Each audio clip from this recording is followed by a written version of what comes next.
नमस्कार, जय हिंद साथियों। आप सभी का स्वागत है आपके अपने यूट्यूब चैनल नॉलेज की क्लास में। साथियों, आज की इस वीडियो में बात करने वाले हैं सीडीपी बाल विकास शिक्षा मनोविज्ञान से संबंधित जो आपके सीटेट, यूपीटेट, सुपरटेट एग्जाम में पूछे जा सकते हैं। आपका जो सीटेट है वो हो चुका है और अभी यूपीटेट, एमपीटेट एग्जाम आने वाला है, तो उसके लिए हमने सीरीज स्टार्ट की है और ये हमारा पार्ट 4 है। 3 पार्ट्स को हम अपलोड कर चुके हैं। आपने नहीं देखे हैं तो जाइए, प्लेलिस्ट बनी हुई है, आप लोग देखिए। चैनल पर नए हैं तो चैनल को जरूर सब्सक्राइब कर लें और जल्दी फटाफट हम बाल विकास के इंपोर्टेंट प्रश्न देखने वाले हैं, टॉप 50। आज का हमारा पहला प्रश्न है, विश्लेषणात्मक मनोविज्ञान के जनक कौन हैं? तो इनके जो जनक हैं वो हैं सिगमंड फ्रायड। राइट आंसर हो जाएगा सिगमंड फ्रायड। ग्रंथियों के आधार पर व्यक्तित्व के विभिन्न प्रकारों की चर्चा किसने की? तो ये की है कैनन ने। राइट आंसर हो जाएगा कैनन। नेक्स्ट क्वेश्चन है क्वेश्चन नंबर 3, सृजनात्मक मौलिक परिणामों को अभिव्यक्त करने की मानसिक प्रक्रिया है, यह कथन किसका है? तो यह कथन किसका है? क्रो एवं क्रो का। उच्च प्राथमिक स्तर पर भाषा सीखने सिखाने की प्रक्रिया में की उपेक्षा बिल्कुल नहीं की जा सकती। तो किसकी नहीं की जा सकती? बच्चों की भाषिक पृष्ठभूमि की। राइट आंसर हो जाएगा बच्चों की भाषिक पृष्ठभूमि की अपेक्षा बिल्कुल नहीं की जा सकती। नेक्स्ट क्वेश्चन है, सीखने की वह अवधि जब सीखने की प्रक्रिया में कोई उन्नति नहीं होती है तो क्या कहलाती है? तो उसे कहा जाता है सीखने का पठार। राइट आंसर हो जाएगा सीखने का पठार। बुद्धि उपलब्धि निकालने का सूत्र क्या है? अक्सर एग्जाम में पूछ लिया जाता है। तो मानसिक आयु में जब हम वास्तविक आयु का क्या कर देते हैं, भाग कर देते हैं, डिवाइड कर देते हैं और इनटू में 100, यानी कि मानसिक आयु अपॉन वास्तविक आयु गुणे 100। ठीक है, ये क्या होता है? बुद्धि उपलब्धि निकालने का सूत्र होता है। नेक्स्ट क्वेश्चन है क्वेश्चन नंबर 7, सीखने में भूल व प्रयास के सिद्धांत का प्रतिपादन किसने किया? तो ये किया है थॉर्नडाइक ने। राइट आंसर हो जाएगा थॉर्नडाइक। सामान्य संयुक्त कोशिका में गुणसूत्रों के कितने जोड़े होते हैं? तो 23। राइट आंसर होगा 23। नेक्स्ट क्वेश्चन है क्वेश्चन नंबर 9, क्रिया प्रसूत अनुबंधन सिद्धांत का प्रतिपादन किसने किया? तो ये किया था स्किनर। राइट आंसर हो जाएगा स्किनर ने। मूल प्रवृत्ति का सिद्धांत किसने दिया? तो ये दिया था मैकडोनल ने और 14 मूल प्रवृत्तियां बताई हैं इन्होंने। ठीक है, याद रखेंगे मूल प्रवृत्ति का सिद्धांत किसने दिया? तो ये दिया है मैकडोनल ने और इन्हें 14 मूल प्रवृत्तियां बताई हैं। चलिए नेक्स्ट क्वेश्चन है, सीखने का सिद्धांत किसने दिया? तो ये दिया था थॉर्नडाइक ने। राइट आंसर हो जाएगा थॉर्नडाइक। शिक्षण हेतु मानसिक उद्दीलन प्रतिमान का प्रयोग किसके सुधार हेतु किया जाता है? तो ये किया जाता है सृजनात्मक। राइट आंसर हो जाएगा सृजनात्मक। नेक्स्ट क्वेश्चन है, गोलमेन किससे संबंधित है? तो संवेगात्मक बुद्धि से। राइट आंसर हो जाएगा संवेगात्मक बुद्धि। संज्ञानात्मक संप्राप्ति का न्यूनतम स्तर क्या होता है? तो क्या होता है? ज्ञान होता है। राइट आंसर हो जाएगा ज्ञान।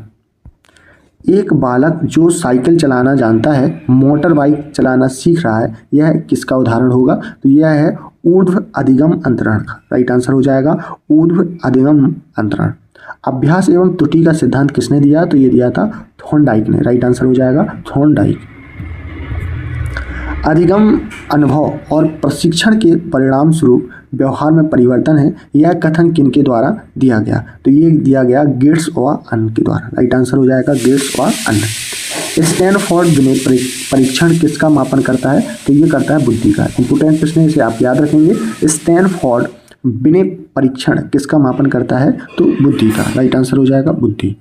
नेक्स्ट क्वेश्चन है, बालक के विकास की दिशा कैसे होती है? तो सिर से पैर की ओर। राइट आंसर हो जाएगा सिर से पैर की ओर। क्या अनुकूलित प्रत्यावर्तन का सिद्धांत विकास का सिद्धांत है? नहीं, बिल्कुल नहीं। प्रोजेक्ट पद्धति के जनक कौन है? तो ये है जॉन डेवी। राइट आंसर हो जाएगा जॉन डेवी। विकास की गति एक व्यक्ति से दूसरे से भिन्न होती है, किंतु यह एक किस नमूने को अनुगमन करती है? तो ये क्रमबद्ध और व्यवस्थित को। राइट आंसर हो जाएगा क्रमबद्ध और व्यवस्थित। नेक्स्ट क्वेश्चन है क्वेश्चन नंबर 23, विकास कभी ना समाप्त होने वाली प्रक्रिया है, यह विचार किससे संबंधित है? तो निरंतरता का सिद्धांत से संबंधित। राइट आंसर होगा निरंतरता का सिद्धांत। मानव जाति में विकास कब होता है? तो जीवन पर्यंत।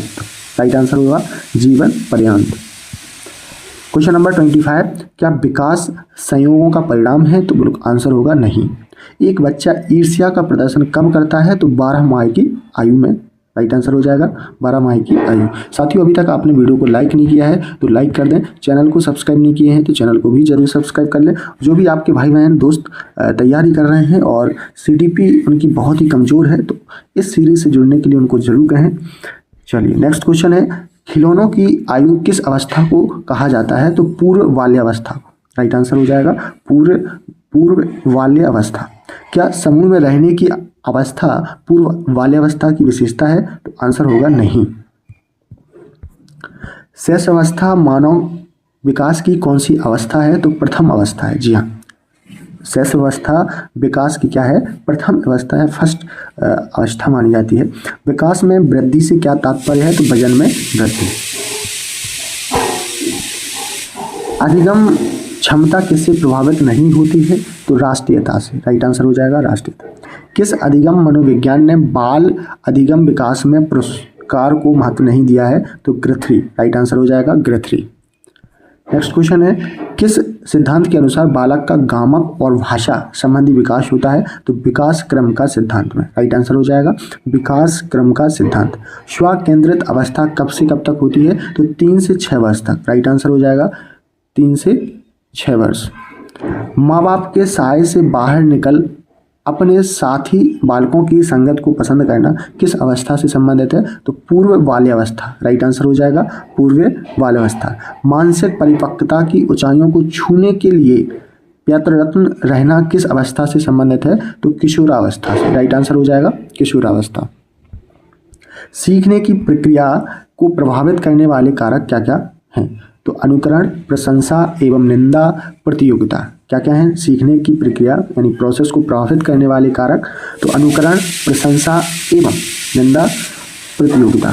कक्षा में विद्यार्थियों को अधिगम के लिए प्रेरित करने हेतु किस युक्ति का अनुप्रयोग आप नहीं करते हैं? तो उनकी अत्यधिक प्रशंसा करना। राइट आंसर हो जाएगा उनकी अत्यधिक प्रशंसा करना यानी सबसे उनकी तारीफ करना। नेक्स्ट क्वेश्चन है, बुद्धि एवं सृजनात्मकता में किस प्रकार का सह संबंध पाया गया है? तो धनात्मक। राइट आंसर हो जाएगा धनात्मक। कक्षा में अनुशासन बनाए रखने के लिए सर्वाधिक प्रभावशाली उपाय क्या है? तो शिक्षण को रोचक एवं व्यवहारिक बनाना। राइट आंसर हो जाएगा शिक्षण को रोचक एवं व्यवहारिक बनाना। नेक्स्ट क्वेश्चन है, जिन विद्यालयों में समेकित शिक्षा दी जाती है उसके शिक्षकों को किस क्षेत्र विशेष में प्रशिक्षित करनी चाहिए? विशेष अवस्था वाले बच्चों को पहचान और शिक्षण। राइट आंसर हो जाएगा। किस समूह के बच्चों को समायोजन की समस्या होती है? तो कुशाग्र बुद्धि के बच्चों को। राइट आंसर हो जाएगा कुशाग्र बुद्धि के बच्चे। क्वेश्चन नंबर 43, शिक्षण प्रक्रिया में किसका भली प्रकार ध्यान रखना चाहिए? भली भांति ध्यान रखना चाहिए। तो विद्यार्थियों की सक्रिय सहभागिता का। राइट आंसर हो जाएगा विद्यार्थियों की सक्रिय सहभागिता। बच्चों के सामाजिक विकास में किसका विशेष महत्व है? तो खेल का। जी हाँ, गेम्स का यानी खेल का बच्चों के सामाजिक विकास में विशेष महत्व है। नेक्स्ट क्वेश्चन है, संवेग क्या है? कई बार एग्जाम में पूछ लिया गया है। तो मन की उत्तेजित दशा को संवेग कहते हैं, जैसे क्रोध, खुशी, है ना, इसे क्या कहेंगे हम? संवेग। कोल वर्ग का विकास सिद्धांत किससे संबंधित है? तो नैतिक विकास से। राइट आंसर हो जाएगा नैतिक विकास। प्राथमिक स्तर पर मूल्यों की शिक्षा देने की सर्वोत्तम विधि क्या है? तो अध्यापक के व्यवहार में मूल स्थापन। क्वेश्चन नंबर 48, मूल्यों के वर्गीकरण में क्या सम्मिलित नहीं है? तो एन कैन प्राक्रेण धनाजयन का मूल्य। व्यक्तित्व के संगठन का कैसा स्वरूप है? तो मनोवैज्ञानिक शारीरिक। राइट आंसर हो जाएगा मनोवैज्ञानिक शारीरिक। आत्म केंद्रित व्यक्ति कैसा होता है? तो अंतर्मुखी। राइट आंसर हो जाएगा अंतर्मुखी। नेक्स्ट क्वेश्चन है, अपने ऊर्जा बल को बाहर की ओर अभिव्यक्त करने वाले व्यक्ति का प्रकार क्या होता है? तो उसमें बहिर्मुखी व्यक्तित्व। राइट आंसर हो जाएगा बहिर्मुखी व्यक्तित्व। कक्षा 4 का एक बच्चा सदैव चिंतित और कुंठित रहता है, आप क्या करेंगे? तो स्वयं परामर्शदाता की भूमिका निभा करेंगे। ठीक है, क्या करेंगे? स्वयं परामर्शदाता की भूमिका निभा करेंगे। नेक्स्ट क्वेश्चन है क्वेश्चन नंबर 53, भाषा विकास का सिद्धांत क्या नहीं है? तो अतिरिक्त शक्ति का सिद्धांत, राइट आंसर हो जाएगा अतिरिक्त शक्ति का सिद्धांत। लिखने संबंधी विकार को क्या कहते हैं? तो डिस्ग्राफिया, राइट आंसर हो जाएगा डिस्ग्राफिया।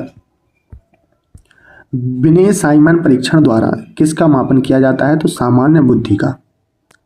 सामाजिक प्रत्याशाओं के अनुसार व्यवहार की योग्यता का अधिगम सामाजिक विकास कहा जाता है। यह कथन किसका है? तो यह कथन है हरलॉक का, राइट आंसर हो जाएगा हरलॉक।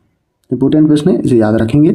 नेक्स्ट क्वेश्चन है क्वेश्चन नंबर 57। सीखने का सर्वाधिक उपयुक्त अर्थ क्या है? तो व्यवहार में परिमार्जन, राइट आंसर हो जाएगा व्यवहार में परिमार्जन। साइकोलॉजी शब्द का सर्वप्रथम प्रयोग किसके द्वारा किया गया था? वेरी मोस्ट इंपोर्टेंट प्रश्न है। तो ये किया गया था रुडोल्फ गाइकिल, इन्होंने 1590 में साइकोलॉजी शब्द का सर्वप्रथम प्रयोग किया था।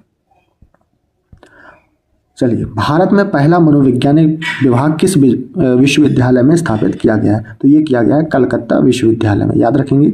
मनोविज्ञान की किस शाखा में पुनर्जन्म तथा अंत्योदय घटनाओं का अध्ययन किया जाता है? तो परा मनोविज्ञान में, राइट आंसर हो जाएगा परा मनोविज्ञान। तो साथियों, आपने देखा यहाँ पर टॉप 60 प्रश्न हमने बहुत ही कम समय में आपके साथ डिस्कस किए, और आप इस प्रकार के प्रश्न बाल विकास, शिक्षा, मनोविज्ञान, पेडागोजी के ये जो प्रश्न हैं ये एग्जाम में जरूर पूछे जाते हैं। और आपका जो एग्जाम है वो जून और जुलाई में है, तो आपके पास 2 से 3 मंथ हैं, और 2 से 3 मंथ में आप ये मान के चलिए कि आपका जो 30 नंबर का पेडागोजी बाल विकास पूछा जाता है, 30 में से आपके 25 नंबर पक्के हैं।